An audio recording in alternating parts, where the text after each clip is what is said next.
Are you sick of videos about how I'm reducing my own TBR yet? I hope not, because there's gonna be a lot more coming.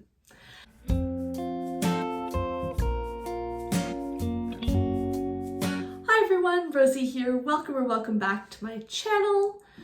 This video is, as the title will have told you, a Trash My TBR.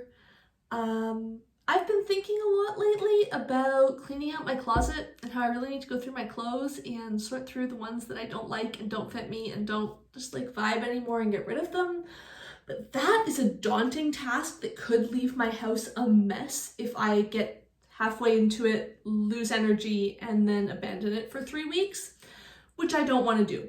So instead, I'm going to sort through something digital and go through my TBR a bit. Does it make sense? I don't know. It does for me.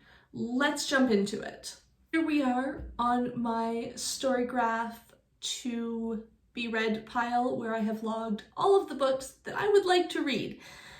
There's a lot of them, as you can see. That's almost 700. But thankfully, we're going to sort things down a bit. First, I'm going to filter by books that I own. That cuts it down a lot, as you can see. And instead of looking at my latest added, I want to look at my earliest added today. I was thinking about it, and it's really not fair to expect books that I added to my TBR maybe like, I don't know, 5, 6, 7 years ago to still be books I want to read. I'm sure lots of them are. I'm sure there's lots of these older books that I'm still going to want to read. But it's not fair to expect all of them to be in that situation. So today I'm going to go through. I'm going to highlight any books that I'm thinking like, yeah, I already want to get rid of this, and how Trash My TBRs work if you have not done one before or have not seen one before. I'm going to tell you about the books, obviously, and I want only negative opinions. If you have a book that you absolutely loved, I'd love to hear about it in a different context, but here I want only things that will make me remove from my TBR.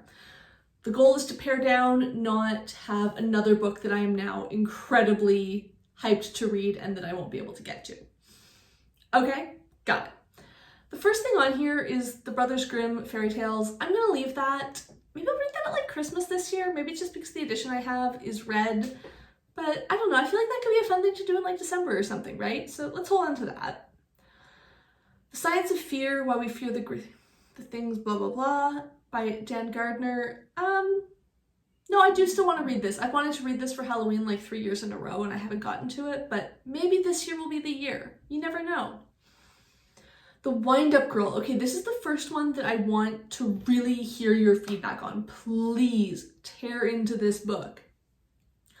The Windup Girl by Paulo Gacigalupi, I think, is a dystopian sci-fi novel about a future on Earth, I think, in which food or like calories are key. They're the key limited resource in this society. I think there are some sorts of like AI, automatons, robots. I don't know.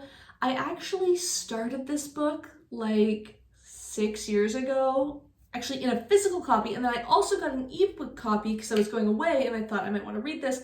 I had never once wanted to read this book. I don't like dystopian. I don't like any resource constraint society issues that are too close to ones we don't really face on Earth, but like sort of experience on Earth. You know what I mean. So please, if you have read this and not liked it, tell me all about it, please, so I can let it go. Next, we have The Witches of New York by Amy McKay. I don't remember anything about this. It's apparently fantasy, historical, some sort of, I guess, fantasy, historical, in a historical fiction setting type thing. I have a feeling that I started and DNF'd this book at some point in the past before I was using the Storygraph. I don't remember anything about it. Maybe I am thinking of a different book. Anything is possible here. I don't know anything about it, and I've never heard anyone talk about it, but if you have read it, please tell me your rant reviews in the comments. Then we have 3 Wishes by Liane Moriarty. I don't know. I feel like I should sort of just remove this on principle. I read Big Little Lies, I think that's it. And I liked it. It was really fun. It's just, I am literally never in the mood to read another one of her books. I never think, oh, you know what I would really like to pick up? Liane Moriarty. So, I don't know. Should I take this off my TBR? Should I just let go of it? If you've read multiple of her books, what do you think? But only if you don't like them. I don't know. See, now I want your positive reviews as well, but I have to focus on the negativity in this one specific context and ignore that. Okay. Then have March Violets by Philip Kerr. This is the first in a series. I am actually still really excited to read this. I think it's got like spies or something. I don't know. Again, it's been on my TBR for ages, but I do really want to read it, so we're going to leave it there. I just haven't started it because, as longtime viewers will know, I am trying to reduce the number of series that I am reading, so I'm not starting another big long one just yet. But soon, soon. Empire of Things, How We Became a World of Consumers from the 15th Century to the 21st by Frank Trentmann. This is a non-fiction book that is almost 900 pages long, and astoundingly, yes, I do definitely want to read this. I am fascinated by that title. I am so excited to read it. I just never seem to have time to fit an almost 900 page long nonfiction book into my TBRs or into my reading, so I never get to it, but like I do want to. Love in the Time of Cholera by Gabriel Garcia Marquez. This is a classic that I would like to read, although if you've read Marquez and have opinions or like know shit about him as an author, I would be interested to hear that. Again, I don't know. It's a classic. I don't have many other classics on my TBR. I sort of feel like I should remove this on principle as well, because in general, I like to see classics as sort of like, when I get to them, I get to them. I'm not really actively trying to get to them. Does it make sense? I don't know. Who knows? Then 1494, How a Family Feud in Medieval Spain Divided the World in Half by Stephen R. Brown. I have no idea if this is going to be good or bad. If you've read it and it's terrible, please tell me, because I'm actually really excited about this.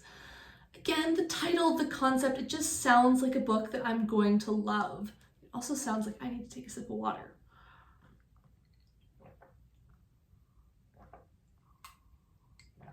Usually I speed that up in editing, but I'm not going to this time because I'm rebelling against all of my usual editing practices. Excuse me. Then I have the Fran Lebowitz Reader by Fran Lebowitz. This is like essays and memoir, non-fiction-y type stuff, I guess. I don't really know. I would love to have a reason to remove this. I have no idea what it is. I have no idea when or why I bought it. I have no idea who this author is. So like, I don't even have it like, I don't know why I have this book. Please tell me you hate it. Then we have The Secret Life of Lobsters, How Fishermen and Scientists Are Unraveling the Mysteries of Our Favorite Crustacean by Trevor Corson. I think with like a foreword or something by Jim Solers. Sometimes they get those orders mixed up on the Storygraph. I don't know. This is old now. It came out like almost 20 years ago.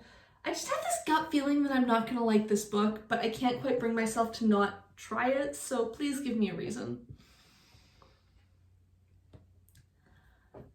Then I have Nostalgia by M.G. Vassanji. This is, I think, by a Canadian author, is my remembering. I feel like I bought this with a bunch of other Canadian books. Maybe it was up for like Canada Reads one year or something. I don't know. I know nothing about it at this point, so if you have read it, please tell me why I shouldn't. Then But You Did Not Come Back by Marceline Loridan-Yvain, and I think probably translated by Sandra Smith, or maybe with a foreword. Again, I don't know. This is a non-fiction memoir, I think, about the Holocaust, and I don't know. I bought it at one point and now kind of am never in the mood to read it, but also I kind of still want to read it. it's never the right time, so I do still think I want to keep that. Like someday it'll be the right moment and I will read it and I'll be glad I read it. I just haven't found that moment yet. Similar story with this next one, actually. It is The Silence of the Girls by Pat Barker. This is a retelling of the Trojan War myth, story, whatever you want to call it, from the perspective of the women of Troy, I think, who are then captured by the Greeks and held as slaves and subjected to violent assault. And I've heard amazing things about this book. I've heard it is so, so good. But like, again, I just never feel like I'm in the mood to actually read a book about that. I think it's a similar thing for these next few. I think I'm seeing a pattern in why things stay on my TBR. Because I have Crying for the Moon by Mary Walsh. I think this is another Canadian book. Mary Walsh is from like Newfoundland, right? I think so. If this is the book that I'm thinking of, I started it a few years ago and then quickly DNF'd it because there was a sexual assault scene that I just did not want to read at that point in time, and in general don't love reading about, so I don't know. If you've read it and didn't enjoy it, let me know. Again, I sort of want to read it, but never at the moment that I'm in. Kind of the same for this one. Guest House for Young Widows, Among the Women of Isis by Azadeh Moaveni. This is a non-fiction book about women who were part of ISIS, willingly or unwillingly, I think. I think the author worked in like refugee camps and like that sort of thing. I feel like this book is going to be amazing. I think it's got some really, really good reviews. I think it's going to be fantastic. I just need to take the time to actually sit with it and read it, and I know I'll love it, but I don't know, I haven't done that yet. Then finally, I think we're going to end with this one. I don't know why. I have no idea how many books I've covered, but I've been filming for over 10 minutes and I'm like, yeah, that's enough. So my final book that I will discuss today is The Left Hand of Darkness by Ursula K. Le Guin. This is a classic of the science fiction genre.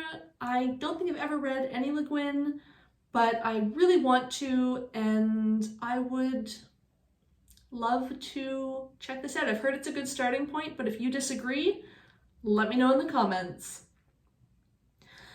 Thank you all for tuning in and joining me for this kind of impromptu, quick little books I want to delete from my TBR chat. Let me know down below in the comments what book you have removed from your TBR lately, or if you don't ever do that, tell me why. And if you enjoyed this video, please give it a like down below. If you would like to see more of my videos, please hit subscribe, and thank you for watching.